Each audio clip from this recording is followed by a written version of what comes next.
আপনি জায়নামাজে দাঁড়িয়ে নয়তো নুসলে আরবা রাকাতিন লিজোহরে, জোহরের সালাতের জন্য 4 রাকাত নিয়াত করছি, এই কথা বললেন কেন?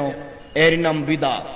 আপনি ঈদের মাঠে গিয়ে কেন বলছেন আগে 7 পরে 5 সুন্নাতে মুআক্কাদা ইমামের পিছনে, এই কথা বললেন কেন?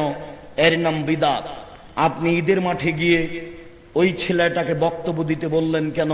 যেই না, ঈদের মাঠে আগে হবে নামাজ, তারপরে বক্তব্য। নামাজ পড়ার আগে কোনো কাজ চলবে না। নামাজ পড়ার আগে যদি কোনো ছেলে বক্তব্য দেয় তাহলে এর নাম বিদআত। আপনি কেন ঈদের মাঠে বলছেন? আপনারা বলুন আল্লাহু আকবার, আল্লাহু আকবার, লা ইলাহা ইল্লাল্লাহ, আল্লাহু আকবার, আল্লাহু আকবার, ওয়ালিল্লাহিল হামদ। এই কথা যখন আপনি খুতবা দিবেন তখন বলেন আগে বলতে বললেন কেন? এর নাম বিদআত।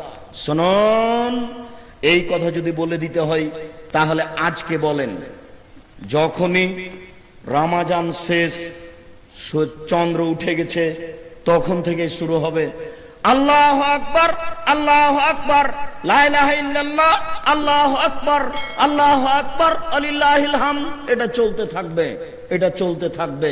ঈদের মাঠেও চলবে, ফিরে এসে চলবে, সারা দিন চলবে। আপনি মাঠে এভাবে বললেন কেন? নামাজ শুরু হতে যাচ্ছে, আমরা শুনেছি 8টায় নামাজ শুরু হবে। আপনি কেন বলছেন আসেন আসেন নামাজ শুরু হতে যাচ্ছে, এই কথা বললেন কেন? আমাদের নবী মুহাম্মদ সাল্লাল্লাহু আলাইহি সাল্লাম বলেন লা আযানা ওয়ালা ইকামা ওয়ালা নিদা। ঈদের মাঠে আজান নাই, একামাত নাই, ডাক নাই। আল্লাহর রাসূল বলছেন চলবে না, আর আপনি বলছেন আসেন আসেন নামাজ শুরু হতে যাচ্ছে। মানে এ কি কথা? এরই নাম বিদআত। বক্তব্য শেষ হলে সবাই মিলে হাত তুলে দোয়া করলেন কেন? বক্তব্য শেষ হলো সুবহানাকা আল্লাহুম্মা রাব্বানা ওয়া বিহামদিকা আল্লাহুম্মা ইগফির লি এরকম দোয়া বলে বক্তব্য শেষ করেন। সবাই মিলে হাত তুলে দোয়া করলেন কেন? এর নাম বিদআত। এই দেশের মাটিতে অসংখ্য বিদআত রয়েছে।